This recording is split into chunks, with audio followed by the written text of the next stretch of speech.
Hey everyone, Fina here from Fina Reads. Welcome to my November TBR, which also is kind of a anticipated releases in November edition because there's a lot of good stuff coming out there and I need to read it basically the moment it is available. Since October has been a slow month, I'm trying to keep this TBR a little bit more condensed and have a lot of not fluff material, but shorter books in the middle of the big tomes because there are a couple. So let's start with the ones that are already out there and available and that I just want to tackle in November. Starting with Dragonfly Falling, which is book 2 in the Shadows of the Abyss series. I love book 1 so much that I definitely need to continue.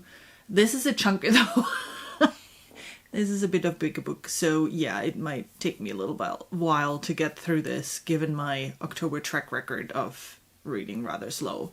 But it is what it is. It's totally okay. I don't have to read 200 pages a day, which I did never do anyway, so no worries about that. Well, maybe on weekends, or when I was in PTO, but not in normal life. Anyway, Dragonfly Falling, book 2 of the Shadows of the Abyss. I don't know how it continues. Obviously, I'm hoping that it will continue where book 1 ended because, it was kind of like the anticipated big thing happening and everybody getting ready for it. And then I hope book 2 actually something, that this particular piece is going to happen. If you're interested to hear more about book 1, I did a review on that, so you can watch that. Next up, I need to finish series. This month, I know I've been saying this for months now, but this month I want to finish Gods of Rome. I want to finish the series. I need to know how I kind of know how it ends because it's retelling, of an actual event, but I just love the book so much and I just want to continue with that story and finish it. So I feel a little bit better off starting new series, which I'm actually not planning on doing, but somehow it always happens. I don't know. So I want to finish that book in November and there are no excuses anymore. I need to do this. The next one is a continuation of a series. There's a read-along happening over at the Fantasy Networks channel with Jimmy Nuts, and he's currently rereading Game of Thrones, or A Song of Ice and Fire rather.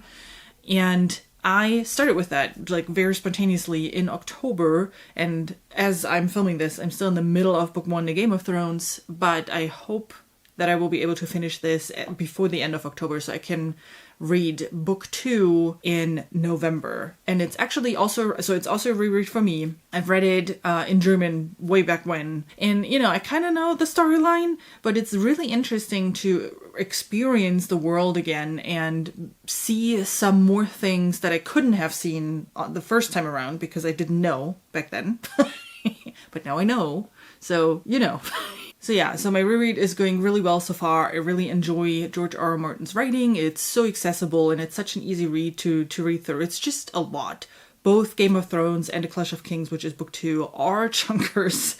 So it just takes time. And then the next book from the books that are already out, that I'm already, knew I wanted to read, is Baby Teeth by Zoe Stage. I've read her 2 other books, Wonderland and Getaway, already, actually last month and the month before, so really not that long ago, and I like her writing style so much, I want to continue. And Baby Teeth actually sounds like it's going to be the most exciting out of the 3 because it's stuff that I really enjoy. Being in people's head, messing with people, kind of like the psychopath type of things.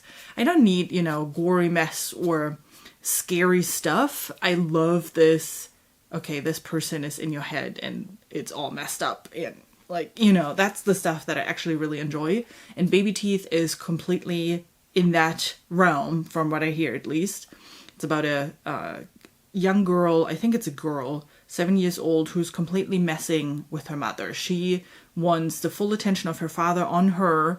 So every time the mother, gets attention from the father, she kind of, does something and messes with the mother. And this sounds so messed up.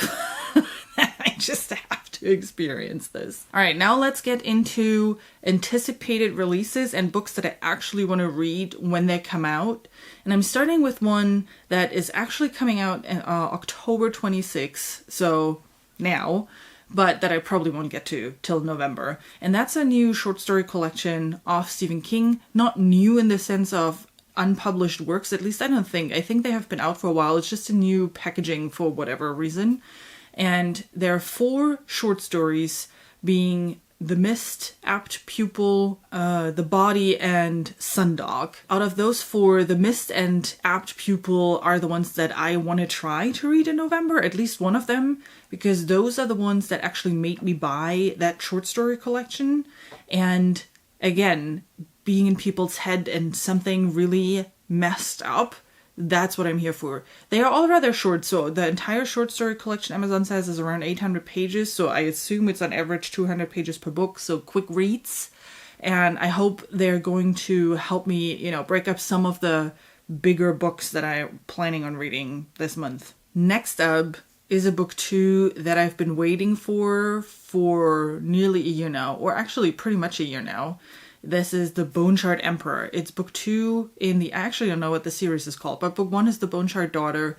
Book 2 is Bone Shard Emperor. And that is coming out late in November, but I hope that I can grab it right when it comes out and then read it in the last week of November. That is something that I'm really excited about. I liked book 1. I had some issues with it. I think I gave it 4 stars back then. And the ending was kind of confusing. And I think actually something from the timeline perspective doesn't make sense from how the ending worked. But I want to confirm that with book 2, if I'm right on that or not.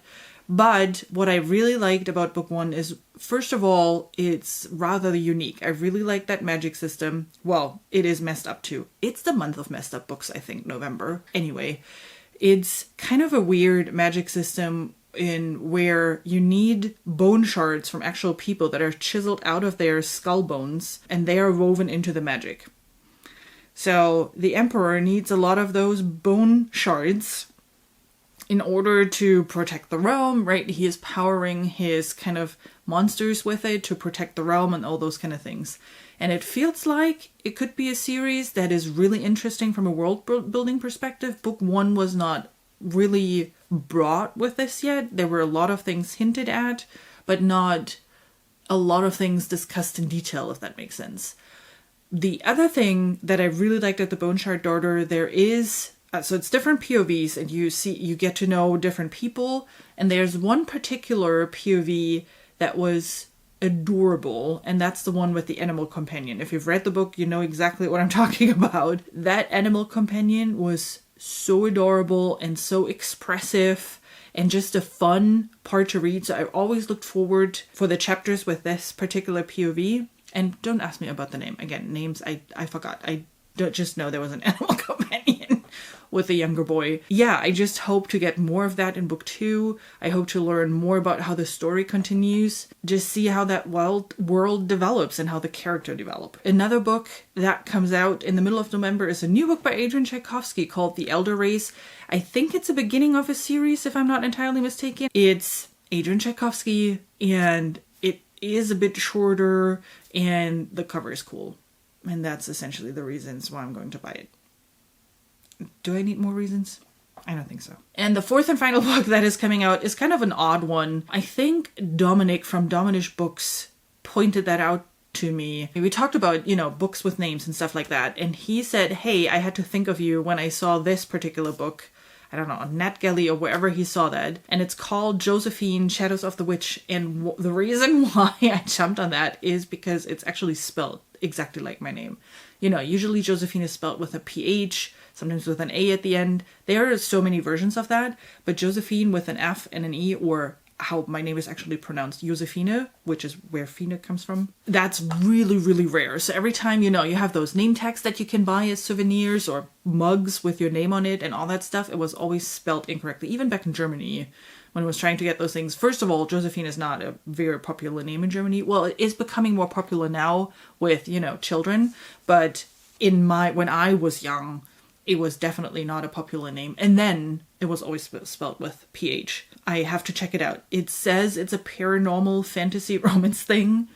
I don't know. It could be really, it could be total garbage, but it could actually be a fun ride. And it has my name spelled right. That's the reason, and I'm going with this. That's why I'm going to buy it. Amazon already says there's a second book coming out in May or something, so we'll see. we'll see what it turns out to be. If not, it's going to be a fun, quick read. That's totally fine. I just want, something different, something fun. And who knows, maybe I discover the new Twilight. I will be fine with that. And that's it. That's the books that I want to tackle in November. So what are you reading in November? What are your books? Is there an anticipated release that you're really excited about? Let me know down in the comments. I would love to know. And then I hope I'll see you soon with my next video. Till then, have a great rest of your day.